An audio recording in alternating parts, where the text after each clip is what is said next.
નમસ્કાર દર્શક મિત્રો, આરકે ન્યૂઝ ચેનલમાં આપ સૌનું હાર્દિક સ્વાગત છે। સરકાર શ્રી દ્વારા પ્રી વોકેશનલ ટ્રેનિંગ સ્ટુડન્ટ કાર્યક્રમ અંતર્ગત બાળકોને અલગ અલગ જગ્યાની મુલાકાત કરાવવાની હોય છે, જેની અંદરથી બાળકોને કંઈક શીખવા મળે અને જાણવા મળે। તદુપરાંત એવી કોઈ સ્કિલ કે જેના થકી બાળકો કંઈક નવું શીખે અને કંઈક જાણી પોતાના જીવનમાં ઉપયોગી થઈ શકે અથવા તો ઉપયોગી નીવડે, જેમ કે બ્યુટી પાર્લરનો કોર્સ, મહેંદી ક્લાસીસ, સીવણ ક્લાસીસ તેમજ દૂધ ડેરીની મુલાકાત કે જેનાથી બાળકો દૂધની બનાવટ અને દહીં, છાશ, આઈસ્ક્રીમ, કોલ્ડ્રિંક્સ વગેરે અને કેવી રીતે બને છે તેનાથી પરિચિત થાય।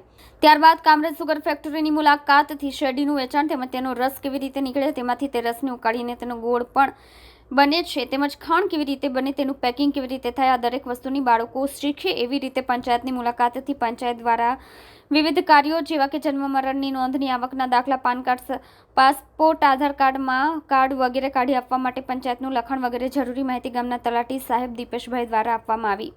તેમાં ગ્રામ પંચાયત સમિતિના સભ્યો જેવા કે તલાટી સાહેબ, સરપંચ શ્રી, ઉપસરપંચ નશરૂભાઈ શેખ, રાજુભાઈ ક્લાર્ક, જયેશભાઈ, મહેશભાઈ વગેરે જેવા સભ્યોનો સાથ સહકાર ખૂબ જ સારો મળ્યો। શાળાના આચાર્ય હિતેશભાઈ ઝાંઝમેરા, શિક્ષિકા ફાલ્ગુનીબેન રાવલ અને બીજા શિક્ષકો તરફથી ખૂબ સારો પ્રયત્ન કરવામાં આવ્યો। આમ પીપુદ્રા પ્રાથમિક શાળાના વિદ્યાર્થીઓ આજે ગ્રામ પંચાયતની મુલાકાત લઈ ખૂબ જ સારી જાણકારી મેળવી હતી।